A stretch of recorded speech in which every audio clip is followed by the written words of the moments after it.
Hey guys, it's Liz from blueandhazel.com and welcome to my homeschool YouTube channel. If you're new here, I am a mom of 4 and this is our 5th year homeschooling, but our very first year using Ambleside Online, which is a Charlotte Mason homeschool curriculum. So we're finishing up 1st grade, 3rd grade, and 4th grade using Ambleside Online's year 1, 3, and 4. So we are not Charlotte Mason purists. I definitely have pulled books out and adapted things. We have fallen short and not finished everything on the schedule. We haven't even gotten to all the subjects that Ambleside Online recommends for the years that I have, but I like to just share things on this channel, trying to be as honest as I can to just let you see the inside scoop of another family using this. Hopefully that helps you in your homeschool. So if you enjoyed this video, thank you for giving a thumbs up. And if you want to see more homeschool videos, especially more Ambleside Online and other things that we're doing, go ahead and subscribe and hit that bell if you want to get notified anytime I upload a new video.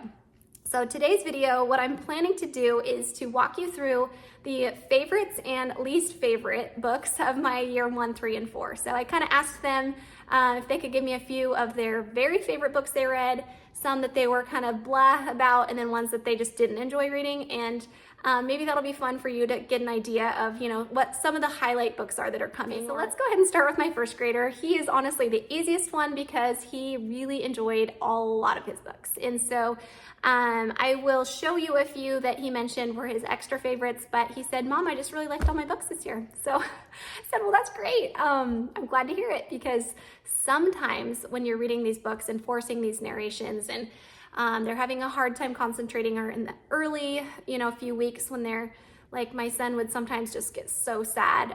There were some times when he just felt like a total failure because he couldn't remember the readings and just get really discouraged. It's awesome for me to hear later that he did like some of those ones that I felt like I was, just forcing him to do. So anyways, for him, I will go ahead and say Aesop's Fables were definitely a highlight for both of us. This was easy to read all year.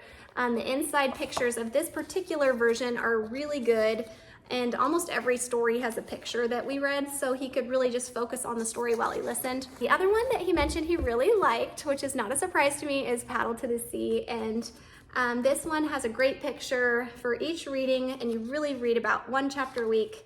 And when he's narrating, he has these awesome pictures to kind of go off of to jog his memory, and it just was a sweet book. So that was on his list. And then the other one on his list, which I fully agree with, this one is probably my favorite from year 1, to be honest, is the James Herriot's Treasury for Children. I will say, in the beginning when narrations were hard, this book was the easiest for us because the pictures just really held his attention. This was really his first time ever having to sit and listen to books. Because as I've read family style in previous years, I'd always just let him go in and out of the room and play, whatever. I never really forced him to sit and listen. So listening and sitting still for 5 to 10 minutes was a big, big hurdle for us this year. And I think he's done so awesome with it, but this book helped with that tremendously. So he liked that one.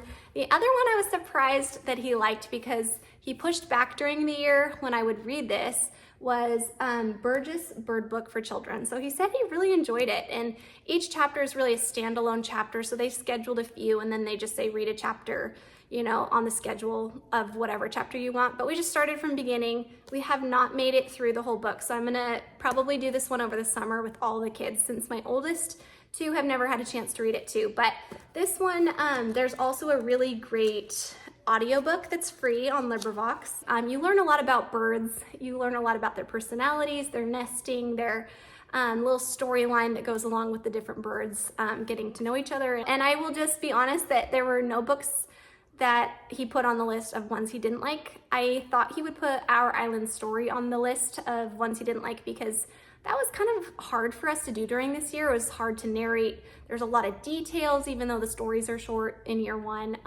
He said that he didn't mind that one, so I was kind of surprised. It wasn't on his favorites, but he said he didn't mind it. So okay, so for year 3, my daughter said her very favorite was Princess and the Goblin. It kept her attention. She could narrate pretty well from this. It was a very intriguing story. Another one that surprised me that she said was her favorite but doesn't surprise me, I guess, because it was probably my favorite from the whole year was Marco Polo for reading to her. So I'd never read much about Marco Polo. I didn't remember much about him, to be honest.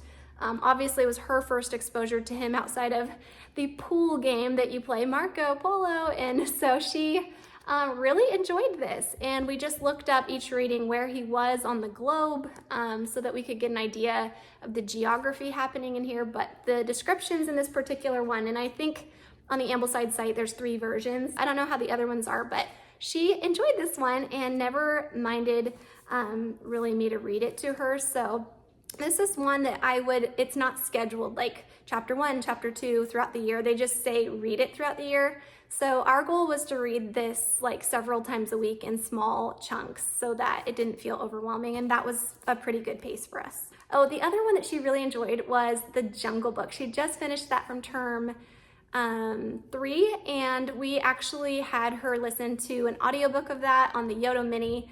There's a free LibriVox recording of that. It was great. So another one that my daughter said was on her list of ones she really liked was Michelangelo, and that was a biography I originally yanked thinking I was just needing to thin the schedule, and so I didn't have so many books to read. And then eventually what I did is I got it and I saw it's a very beautiful thin picture book, and so none of my bigs had read it, so we just read it during family read aloud times. The other one that she said she really liked, I don't have it here with me, is Children of the New Forest. And so that was one she also listened to on an audio from LibriVox, and so she did a great job narrating chapter by chapter of that one. Okay, so for a few that my daughter put on her list that were not her favorite, she did not really like the readings from Child's History of the World, but I think the reason for that is the overlap between that one and This Country of Ours, and just some of the other books. She felt like she was hearing the same information again, which I think is part of the beauty of Ambleside Online, is that they do a lot of like crossing over of all the readings, but she just did not like it, and that's what she said, so I thought I'd relay that. She also said she really didn't like listening to the heroes. I did have her do that on audiobook, the free LibriVox recording, and we just put that on our Yoto Mini, but she just really did not like listening to that, she said. And I think part of it is that having to narrate that back, there's just a lot of weird stuff going on with mythology, and so it was tricky to narrate that particular one for her, and some of the readings were pretty long. I did ask her what she thought of This Country of Ours, and she said it was okay, so fair enough. So the next thing I wanted to do was show you a few of her favorite free read books. So every single day I started at 20 minutes and we upped it to 30 minutes of free reading time from one of their free read books. And the ones on her 3rd grade list, honestly, were a little tricky for her. We ended up going down to other years, or even just pulling free read books from, anything that seemed like a great story that I found that was just a thinner book, so it wasn't as intimidating for her. So one that I had her read, she really liked, was this one from my year 1's book. Again, she read this quickly. This is definitely below her reading level, but she loves animal stories. Pictures were awesome, and this was definitely a great spot to start with free reads. She also really liked 20 and 10. I don't even know if this is on the Ambleside free read list, but this is an awesome story to kind of introduce kids to World War II, and where children are the heroes of the story in this particular instance. So yeah, that's a great book. We had her read Mountain Born. This was a great story of a little shepherd boy and his life in the mountains. And then this book right here, she really enjoyed. This was kind of towards the earlier part of the year, The Living Mountain. And this is a Mount St. Helens story of that eruption with lots of pictures, and she went through that one pretty quickly. Sarah Plain and Tall, obviously a classic, very short, not intimidating to read, and yeah, the inside kind of looks like that. All right, so for my year 4, his very first pick was Robinson Crusoe.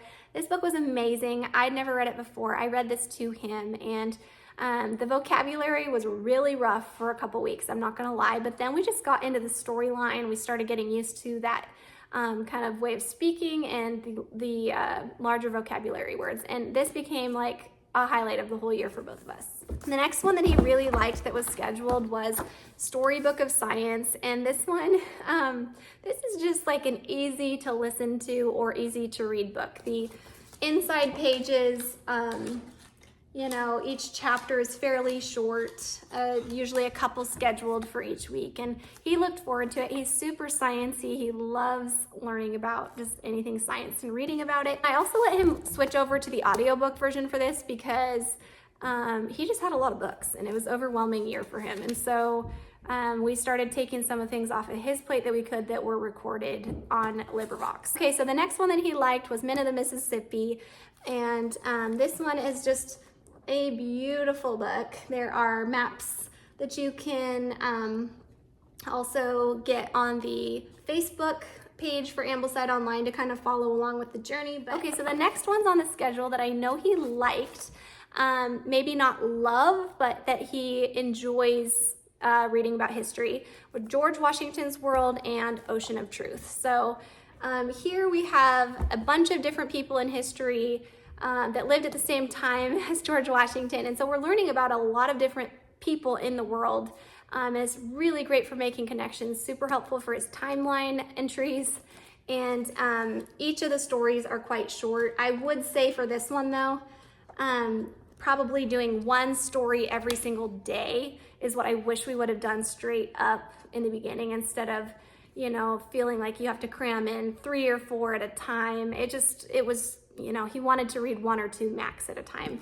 And then Ocean of Truth here, I'll just show you inside, but it's a very easy read, and he just like enjoys these types of biography books. So the ones that were not his favorite in year 4, Abigail Adams. He just really wasn't into it. I'm not even gonna make him finish it because we are not gonna finish by summer, and I'm gonna let him just let go of that. He's read about John Adams in a lot of other books. I don't know, it's just long and a lot of chapters, a lot of details, and yeah, he's just not into it.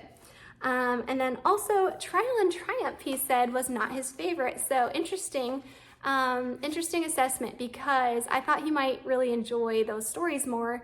You know, they're true stories. They're sometimes very inspiring stories. They're detailed, definitely gruesome, some of them.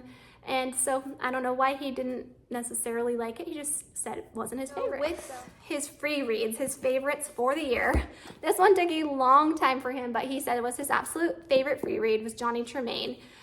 This went perfectly with the year 4 time frame that we were learning about, and very long book. So he spent a whole term almost reading this on his free time, or on his free read time. And the other 2 that he really enjoyed this year for free read times, My Side of the Mountain and The Sign of the Beaver. So he loved these books. I think they're just inspiring outdoor books, great books for boys. I hope my daughter loves them too. So now the last thing I wanted to share is our family read alouds that we liked. I got the gist that my kids enjoyed all of these, so let me just share what we liked to read this year. So Little Pilgrim's Progress was a highlight for me for sure, but my kids also really liked this. So I just crossed off the regular longer version, and we had all come together for family time to read this. So this particular one I bought because the pictures are so beautiful, and it's just a little bit easier to read than the real one. Okay, so the next one that everybody really liked was A Little Princess. It just did such a good job of capturing their attention, and they wanted to know what was gonna happen next, and they just felt all of these emotions reading this book out loud. Okay, next up on the list that I really liked was Red Sails to Capri. And I think everybody was pretty engaged in this story, wanted me to keep reading, and it's just a pretty fun book to read as a family. Okay, highlight for the year for us as well. Robin Hood was an awesome family read aloud. We did do a book party, which I will drop our book party and some of my other Robin Hood videos in the description for you.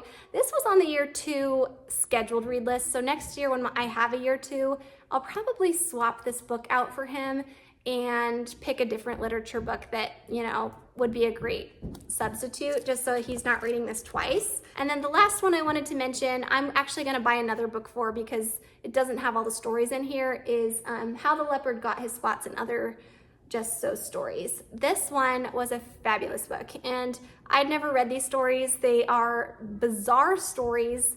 Do read the Ambleside Online notes because there are a few words and phrases in here that would be a little shocking when you got to them. Derogatory terms, I would say, at the time this was written. But once you know that or see that, you can just swap the word out for something a little more appropriate. But yeah, these are just really fun stories. Unfortunately, my version only came with like 5 of the stories. So I'm gonna buy a different version that has all of them and we'll just read them as a family. But a really sweet thing I will say is that one night I came up and heard my son telling stories to the other kids before bedtime, and he was retelling them in his own words how the leopard got his spots. All right, thanks for watching if you made it this far, and please let me know in the comments what were some of your kids' favorite and least favorite from their particular year. Just mention what their year was, favorite book, least favorite book. I think it'd be really fun to see what the trends are that we notice of the ones that the kids like the most. So thanks for watching, and until next time.